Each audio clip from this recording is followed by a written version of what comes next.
दुनिया भर में नदियां जब अपनी यात्रा पर निकलती हैं तो वो अकेले नहीं चलती, उनके संग चलती है जिंदगी। और उनके किनारे बसते हैं शहर, जैसे कभी यमुना किनारे बसा ये शहर दिल्ली।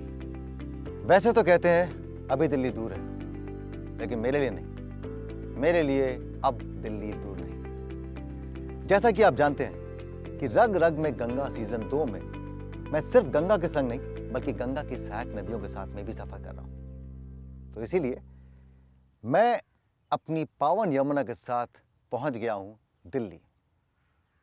दिल्ली नाम सुनते ही प्रशासन, हुकूमत, ताकत, इतिहास, संस्कृति, खान पीन और न जाने कितनी और चीजें जहन में आती हैं। तो अगर मैं चाहता तो दिल्ली का अपना यह सफर किसी भी प्रतिष्ठित स्थल से या किसी भी प्रख्यात जगह से कर सकता था, लेकिन मैं अपने दिल्ली का सफर शुरू कर रहा हूं एक ऐसी जगह से जहां से यमुना दिल्ली में प्रवेश करती है। यह जगह बहुत ही प्रख्यात या बहुत ही प्रतिष्ठित तो नहीं है, लेकिन मेरी नज़रों में दोनों होना चाहिए और उसके साथ साथ इस जगह की कद्र भी होनी चाहिए, क्योंकि ये जगह दिल्ली के लिए बहुत अहम है और दिल्ली के पर्यावरण के लिए एक बहुत बड़ा रहम है।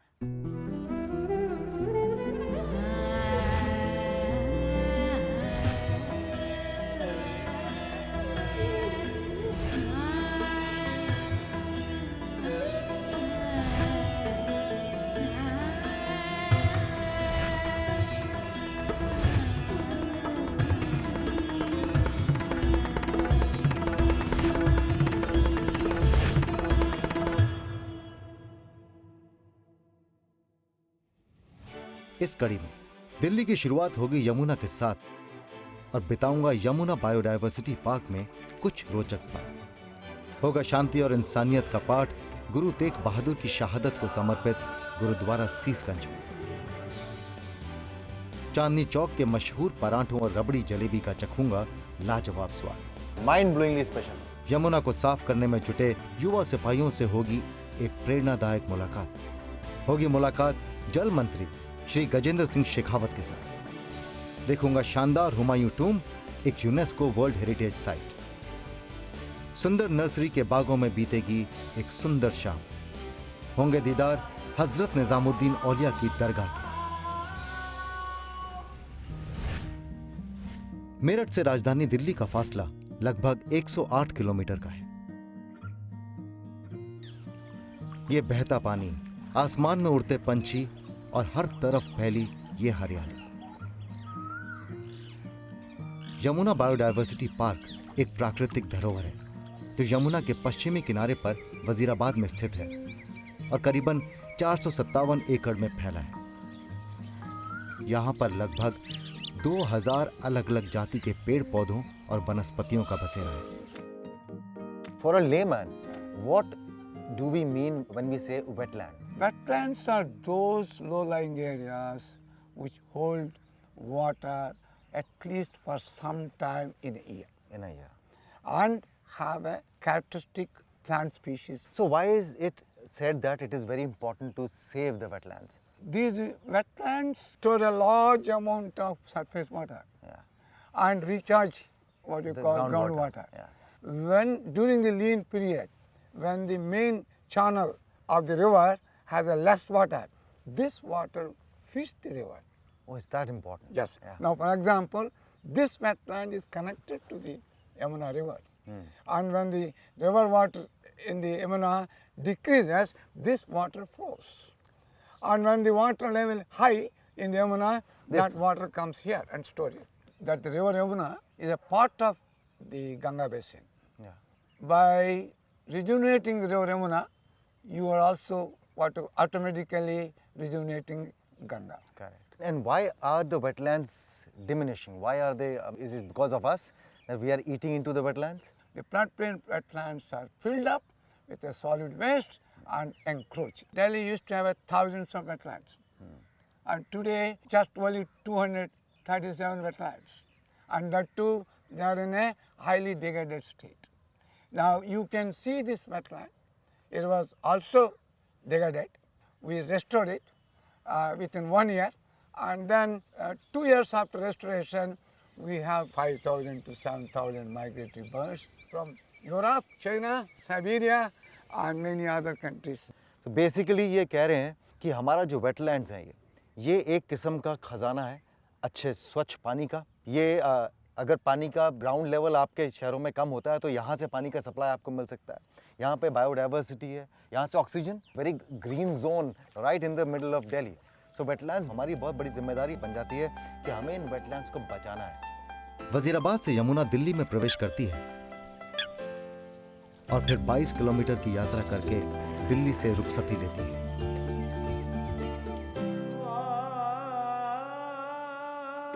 गुरु तेग बहादुर जी को नमन करता सीसगंज गुरुद्वारा।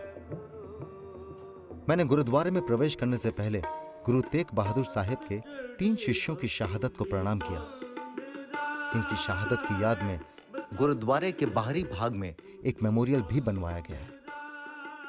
दिल्ली के ऐतिहासिक चांदनी चौक में स्थित इस गुरुद्वारा शीशगंज ने आज भी सिखों के 9वें गुरु श्री गुरु तेग बहादुर की शहादत को जीवित रखा हुआ है। किसी और के धर्म के लिए अपना शीश चढ़ा देना, ये काम सिर्फ एक गुरु ही कर सकता है और ये बात सिर्फ एक गुरु ही सिखा सकता है। ये जो हल्की हल्की आपको पीछे गुरुबानी की आवाज़ सुनाई दे रही है, अगर इस गुरुबानी का अर्थ हम समझेंगे, यकीन मानिए खुद पे एक उपकार करेंगे।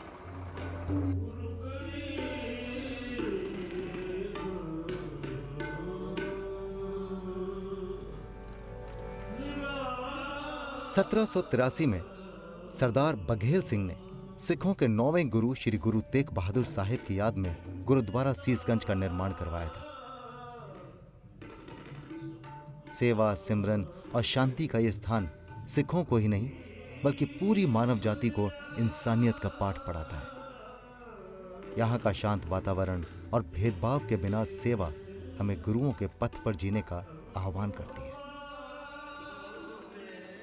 गुरुद्वारा शीशगंज का एक अलग स्थान है, एक अलग महत्व है, तो इसके पीछे का इतिहास क्या है? इसके पीछे का इतिहास ये है कि औरंगजेब ने उस टाइम ये सोचा हुआ था कि मैं इस देश के सभी लोगों को इस्लाम में लाऊंगा, और उसके लिए उसने हर तरीका अपनाया था। तो कश्मीर के ब्राह्मणों पे जिस टाइम जुल्म हुआ तो कश्मीरी ब्राह्मण आ गए गुरु तेग बहादुर साहब जी के पास आनंदपुर। दुखी विपर सो चल आए पुरी आनंद बाहा साड़ी पकड़िए हर गोविंद के नंद। तो तेग बहादुर बोले कि मैं आपकी बाह पकड़ रहा हूँ और मेरा वादा है आपसे कि मुझे अपना सिर भी देना पड़ा, मैं आपकी बाह नहीं छोड़ूंगा, पर आप भी एक वादा करो, आप अपने हिंदू धर्म में पक्के रहेंगे। जाके कह दो हुकूमत को कि अगर गुरु तेग बहादुर साहब अपना धर्म छोड़ देते हैं तो हम भी छोड़ देंगे। यहीं पर आए जब बादशाह के साथ मुलाकात होगी और उन्होंने 3 शर्तें रखी, या तो करामात दिखाओ, या धर्म छोड़ दो, नहीं तो फिर सिर देने के लिए तैयार हो जाओ। गुरु तेग बहादुर साहब जी ने कहा करामात हम दिखाएंगे नहीं, धर्म अपना हम छोड़ेंगे नहीं, हाँ तीसरी बात जो है शीश देने की हम तैयार हैं। तो गुरु तेग बहादुर साहब जी ने यहाँ पे शीश दिया, और अगर परमात्मा को भाएगा तो शीश उतरेगा नहीं, शीश कायम हो जाएगा। शीश उतरा कहाँ है? शीश तो शीशगंज साहब के रूप में कायम हो गया है। बहुत खूब। वाहिगुरु जी का खालसा, वाहिगुरु जी की फतेह।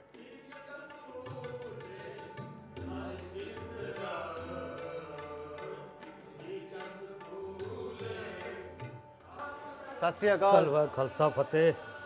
आपको मैं एक राज की बात बताता हूँ, हम बचपन में गुरुद्वारे सिर्फ प्रसाद खाने के लिए जाया करते थे। इसको पैदा होते ही ना जिसके नहीं भी दांत होंगे वो भी इसको छकेगा, और जो बुढ़ा से बुढ़ा होएगा वो भी छकेगा। इसको परंपरा ऐसी गुरु नानक देव महाराज ने चलाई है जी। वही प्रसाद, वही खुशबू, वही स्वाद। आगे उठाऊंगा भरपूर स्वाद चांदनी चौक के मशहूर पकवानों का। होऊंगा शामिल यमुना नदी के सफाई अभियान में। जल मंत्री श्री गजेंद्र सिंह शेखावत मुझे बताएंगे कैसे हो रहे हैं गंगा को बचाने के प्रयास। चांदनी चौक, जिसे आप दिल्ली का दिल भी कह सकते हैं, इसका निर्माण 17वीं शताब्दी में शाहजहां की बेटी जहां आरा बेगम ने करवाया था। जहां आरा ने यहां पानी का एक हौज बनवाया था, जिसको चांदनी रात में देखने का एक अलग ही नजारा होता था। इसी वजह से ये चांदनी चौक के नाम से जाना जाने लगा। दिल्ली का ऐतिहासिक चांदनी चौक, सामने लाल किला और ये चांदनी चौक।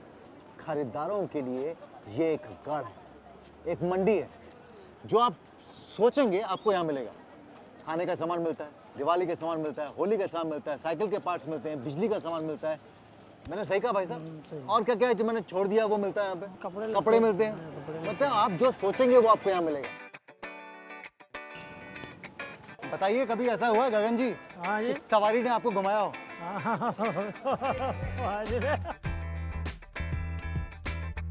देखिए, अगर आप दिल्ली में चांदनी चौक में आए तो प्लीज अपना हेल्थ प्लान, अपना डाइट प्लान घर छोड़कर आए, क्योंकि आप हर रोज चांदनी चौक आते नहीं है। और चांदनी चौक में कदम कदम पर खाने वालों के लिए तीर्थ स्थल है, जैसे कि ये जलेबी वाला। तो अच्छा, जलेबी के ऊपर क्या डाला है हमने? ये रबड़ी। Thank you sir. अच्छा, ये रेसिपी जो है जी सर। इसमें क्या खास है? सर अगर बता दें तो सिंपल है, नहीं बताएं तो सीक्रेट है। Very basic sir. Very basic. See basically life की सारी अच्छी चीज़ों है ना बहुत बेसिक होती हैं। कितने तरीके के पराठे खाए आपने? याद कीजिए, आलू का पराठा, गोभी का पराठा, मेथी का पराठा, पनीर का पराठा, प्याज का पराठा। सोचिए सोचिए, मैं जहाँ जा रहा हूँ ना वहाँ 32 किस्म के पराठे बनते हैं। मतलब आपके हर दांत के लिए एक स्वाद है। आपको याद भी होते हैं कौन कौन से पराठे किस तरह के? याद नहीं है।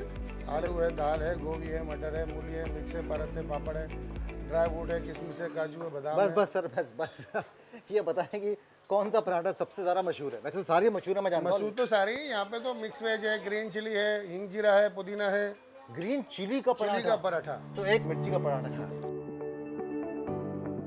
मतलब वो रिक्शा चलाना बहुत वर्थ है। अच्छा, इस सब्जियां का स्वाद भी बहुत अलग है। ये सब्जियाँ सारी बॉइल्ड है, सिर्फ तड़के के लिए घी डलता है बस। क्या बात है, मतलब एक तरफ हेल्दी चीज भी खा रहे हैं। नहीं, कॉम्बिनेशन है ना, ये हर चीज की कॉम्बिनेशन है। अच्छा, क्योंकि पराठा फ्राइड है, पराठा फ्राइड है तो सब्जियाँ बॉइल्ड है। भैया साइंस के पीछे पूरी सोच हाँ। है।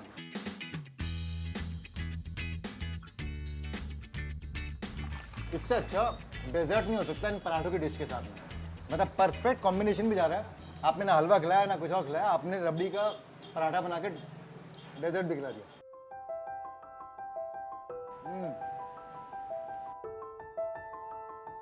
यमुना अगर मुझे दिल्ली लेकर आई तो दिल्ली की इस यमुना को देखकर यूं समझिए आंखें भर आई। यहां पर ये सिर्फ कहने के लिए एक नदी है, देखने से तो ये एक बहता हुआ नाला नजर आता है। लेकिन नमामि गंगे ने दिल्ली में यमुना को बचाने के लिए एक बड़ी पहल की है। नमामि गंगे 2419 करोड़ की 13 परियोजनाओं पर काम कर रहा है, जो 1385 MLD सुएज को ट्रीट करेगा। इसके अलावा नमामि गंगे अलग अलग सामाजिक समूहों के साथ मिलकर हमारे उस सपने को जिंदा रखे हुए है कि एक दिन यमुना यहां पर फिर एक नदी के रूप में बहेगी और उसकी निर्मलता एक बार फिर हम सबको छुएगी। क्या लगता है आपको? क्या कर रहा हूं मैं? अपनी मदद कर रहा हूं। वो कर रहा हूं जिसे करने के लिए किसी के कहने की जरूरत नहीं पड़नी चाहिए। क्या आप अनुमान लगा सकते हैं कि इस समय जहां मैं खड़ा हूं ये यमुना का तट है? जी हाँ, यमुना का एक अलग चित्र होगा आपके दिमाग में, पर यह हकीकत है। नहीं, ऐसी नहीं थी यमुना, हमने ऐसा बना दिया। जो पर्यावरण को क्षति हम अपनी लापरवाही से पहुंचाते हैं, खुद अपने जीवन को पहुंचाते हैं, उसे ठीक करने के लिए ये नन्हे नन्हे हाथ थोड़े कम हैं। जज्बा यही चाहिए, पर हाथ करोड़ों चाहिए। क्या आप अपना हाथ देने के लिए तैयार हैं? ये आप तय कीजिए। पर मैं आपको बता दूं कि ऐसे बहुत से लोग हैं जो अपना हाथ देने के लिए तत्पर तैयार रहते हैं, जैसे भावना। तो सबसे पहले ये क्यों और ये ख्याल कहाँ से आया? हमारा एम ये है कि हम बच्चों को और युवाओं को नमामि गंगे प्रोग्राम के साथ जोड़ें। उसके लिए हम लोग एक क्विज़ करते हैं जो कि एक ऑनलाइन क्विज़ है, जिसमें पिछले साल 1 मिलियन प्लस बच्चे जुड़े। जहाँ जहाँ बच्चों से जुड़ते जाते हैं उनको हम यहाँ लेके आते हैं। उनको हम कहते हैं कि आइए आप देखिए कि नदियों के घाट का क्या हाल है। उसको हम कहते हैं मेरी यमुना मेरे घाट। पर्यावरण हमारी सांस है, पर्यावरण से ही हमारा अस्तित्व है। अगर हम सिर्फ अपने बारे में सोचेंगे तो हमारा पालन पोषण कौन करेगा?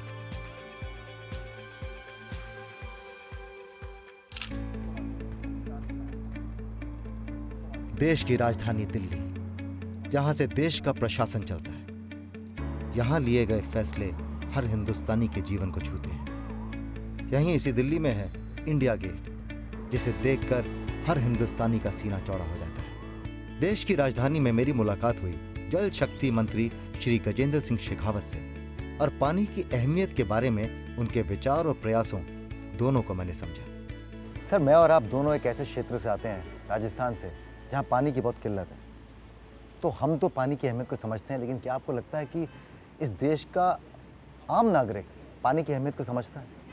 पश्चिमी राजस्थान के ऐसे क्षेत्र जहाँ देश की लगभग सबसे कम बरसात होती है, जो कुछ थोड़ी बहुत बरसात होती थी उसके पानी को सहेज करके रखना और उससे साल भर अपना काम चलाना, ये सामान्य संस्कार और संस्कृति का हिस्सा था। लेकिन देश में एक बहुत बड़ा हिस्सा ऐसा है जहाँ वो किल्लत नहीं है, इसीलिए वो किफ़ायत भी नहीं है और इसीलिए वो सेंस ऑफ रिस्पॉन्सिबिलिटी भी नहीं है। और दूसरी सबसे बड़ा समस्या ज़मीन से निकलने वाला पानी, जितना हम निकालते हैं, दूसरे और तीसरे पायदान पर खड़े अमेरिका और चाइना दोनों को अगर जोड़ दें तो भी उससे 1.5 गुना हम विड्रॉ करते हैं। और इस अति दोहन के कारण से हमारे स्रोत लगातार सिकुड़ते जा रहे हैं और ज़मीन में पानी या तो समाप्त हो रहा है या उसकी क्वालिटी डिटोरिएट हो रही है या और गहरे से गहरा नीचे उतरता जा रहा है। इसलिए भूगर्भ के जल को वापस भरना हमारी आज सबसे बड़ी चुनौती है। आज तक हमने सप्लाई साइड मैनेजमेंट पर काम किया कि पानी कहाँ से आएगा, लेकिन अब नई सोच के साथ में कि हम डिमांड साइड को मैनेज करें, एक एक बूंद के पानी का कैसे उपयोग कर सकते हैं और वापस हमारे जल स्रोतों को स्वच्छ बनाए के रखने के लिए कैसे काम कर सकते हैं, इस दिशा में हम काम करें। सर, अगर गंगा की बात करें, जितने भी सरकार के जो प्रयास हैं वो मैंने खुद बहुत करीब से देखे हैं। तो अगर ये प्रयास नहीं किए जाते गंगा के ऊपर, तो आज गंगा की स्थिति क्या होती? दुनिया भर में जब नदी के ऐसे अशुद्धिकरण के प्रयास की चर्चा जब होती है तो थेम्स हो, राइन हो या डन्यूब हो, जो लक्ष्य उन्होंने 30 साल में हासिल किया है, उस मुकाम तक लगभग हम पिछले 5 साल के कालखंड में पहुँचे। हमारी जो नदी है वो लिविंग रिवर है, उसके जैसी कहीं भी परिस्थिति नहीं होगी। देश की 40% आबादी प्रत्यक्ष परोक्ष रूप से गंगा पर निर्भर है। मैं आज जिम्मेदारी के साथ में ये बात कह सकता हूँ, आज इतनी लंबाई की सर्वश्रेष्ठ 10 नदियों में हमारी गंगा भी एक है। पिछले 5 साल में इंटीग्रेटेड मैनर में हमने प्रयास किए, और न केवल गंगा, गंगा की सहायक नदियाँ, चाहे यमुना होगी या यमुना की सेकंड लेवल ट्रिब्यूटरीज होंगी, कोसी, रामगंगा, गंडक, इन सब पर हमने साथ में काम करना प्रारंभ किया है। और आज उसी का परिणाम है कि हम गर्व के साथ में कह सकते हैं कि गंगा एक बहुत बड़े स्ट्रेच में आँख मीच करके आप आचमन कर सकते हैं, इस योग्य पानी बना है। बहुत खूब सर, बहुत खूबसूरत sir. Thank you very much बात करने के लिए। Thanks a lot. आगे देखूंगा हुमायूं का मकबरा, दिल्ली की सांस्कृतिक धरोहर का एक खूबसूरत। करूंगा सैर सुंदर नर्सरी के बागों में और जानूंगा उसका इतिहास। हजरत निजामुद्दीन औलिया की दरगाह में उठाऊंगा आनंद, मन को मोहने वाली कव्वालियों का।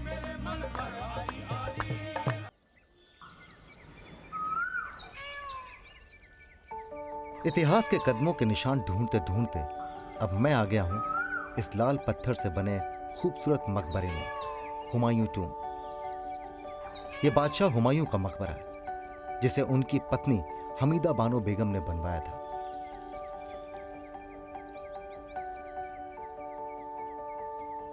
दिल्ली के हर ऐतिहासिक स्थल को मैंने करीब से देखा है, चाहे वो स्कूल ट्रिप हो या माँ बाप के साथ में वेकेशन ट्रिप, सिवाय एक स्थल के जो आज मैंने रग रग में गंगा की वजह से देख लिया। मैं बात कर रहा हूँ हुमायूंस टूम की। यूनेस्को की चुनिंदा वर्ल्ड हेरिटेज साइट्स में से ये एक साइट है। अब ये क्यों है वर्ल्ड हेरिटेज साइट, ये मुझे बताने की जरूरत नहीं है, आपके सामने साक्षात। मुगल आर्किटेक्चर के साथ चारबाग गार्डन का इतना खूबसूरत नमूना आपको और कहीं मुश्किल से ही देखने को मिलेगा। दिल्ली के इतने रंग देखकर ही शायद गालिब ने कहा होगा, हजारों ख्वाहिशें ऐसी कि हर ख्वाहिश पर दम निकले, बहुत निकले मेरे अरमान लेकिन फिर भी कम निकले। और एक वर्ल्ड हेरिटेज साइट से मैं जा रहा हूँ एक ऐसी साइट जिसे कुछ सालों पहले तक तो हम भुला चुके थे, लेकिन कुछ लोगों के प्रयासों की वजह से आज वो दोबारा अपनी बुलंदी पर है। सुंदर नर्सरी। सुंदर नर्सरी, जो कि दिल्ली टूरिज्म मैप पर एक उभरता सितारा है। 20वीं शताब्दी की शुरुआत में इसे अंग्रेजों ने बनवाया था। बाद में Aga Khan trust for culture, ASI और CPWD ने इसे डेवलप किया। रतीश, क्या कमाल किया है आपने, मुझे ये बताओ, क्योंकि मैं जब भी दिल्ली आता हूँ तो लोग बोलते हैं सुंदर नर्सरी गए। तो लेट्स टेल द व्यूअर्स कि क्या था और क्या बन गया। तो सुंदर नर्सरी की कहानी 14वीं शताब्दी में शुरू होती है। यहाँ हज़रत निज़ामुद्दीन औलिया रहे, उनका यहाँ दफन हुआ। उसके बाद से हर इम्पोर्टेंट राजा, नोबल यहाँ दफन होना चाहा, अपना मकबरा बनाना चाहा। तो 14वीं, 15वीं, 16वीं शताब्दी में यहाँ कई मकबरे ऐसे बने और बिल्कुल चार दीवारी में, बागों के बीच में, जहाँ आज हम खड़े हैं उससे कुछ 100 मीटर दूर तक यमुना नदी बह रही थी और ये सारा नदी का लैंडस्केप है। अभी तो कल्पना करना भी मुश्किल होगा, मतलब आज की जनरेशन को, कि यहाँ पे कभी नदी बहती थी। जी। कहाँ गई नदी? 1960s तक ऐसी हमारे पास तस्वीरें हैं जो नदी बिल्कुल हुमायूं टूम को टच करती है। पता ये अभी तो मतलब कल्पना से बाहर है। खैर ये बताओ कि ये ख्याल आया कहाँ से इसको रेस्टोर करने का? वर्ल्ड हेरिटेज साइट जब 1993 में डेजिग्नेट हुई तो यूनेस्को इकोमॉस ने हमारे को आदेश दिया गया कि गार्डन को रिस्टोर किया। तो पहले हुमायूं टूम के गार्डन रिस्टोर किए, उनमें पानी वापस रिस्टोर किया और इधर हमने करीब 300 तरीके के पेड़ लगाए हैं। तो एक दिल्ली का एक ट्री म्यूजियम भी बन गया है और 20 मॉन्यूमेंट हैं सुंदर नर्सरी में, विच और 90 एकड़ की जगह है। एंड चाहे 10,000 लोग भी आएँ तब भी आपको एक ऐसा कोना मिल जाएगा जो पानी के तट पे आप आराम से बैठ के किताब पढ़ पाएँ। Lovely, hats off your effort. मैं जाता हूँ, देख के आता हूँ जगह को। इस बगीचे में मुगल काल की 6 इमारतों को वर्ल्ड हेरिटेज साइट चुना गया है। यहाँ आना और इन खूबसूरत नजारों को देखना दिन का सबसे दिलकश एहसास है।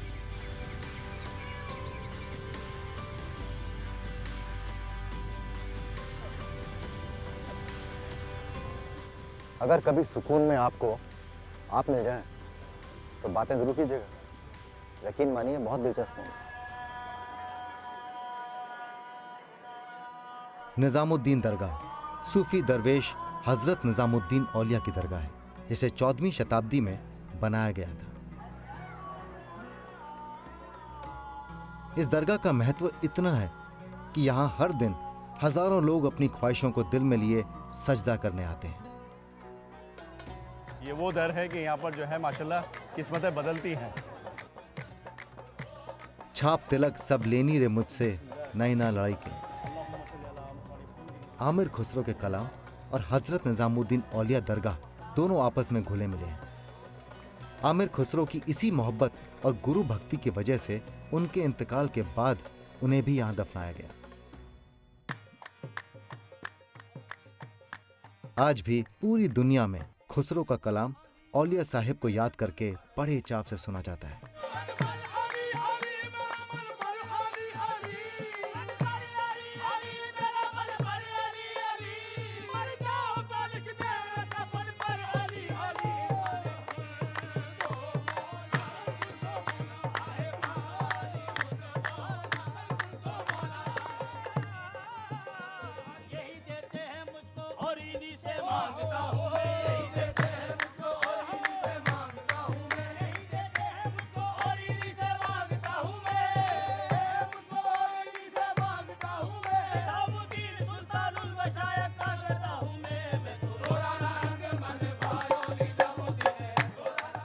कितना खूबसूरत है हमारा देश।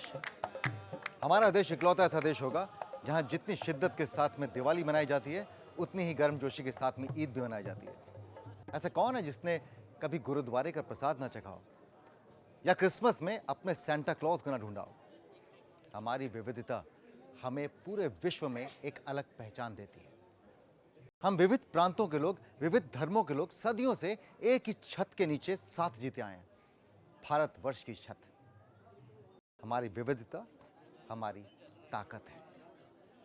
मैं चलता हूं, अगले एपिसोड में आपसे फिर मिलूंगा, लेकिन जा रहा हूं इस उम्मीद के साथ कि हम कभी अपनी एकता को बिखरने नहीं देंगे। चाहे कैसी भी परिस्थिति आ जाए, हम कभी मैं नहीं बनेंगे। हम हमेशा हम रहेंगे। गुड नाइट, शबा खैर।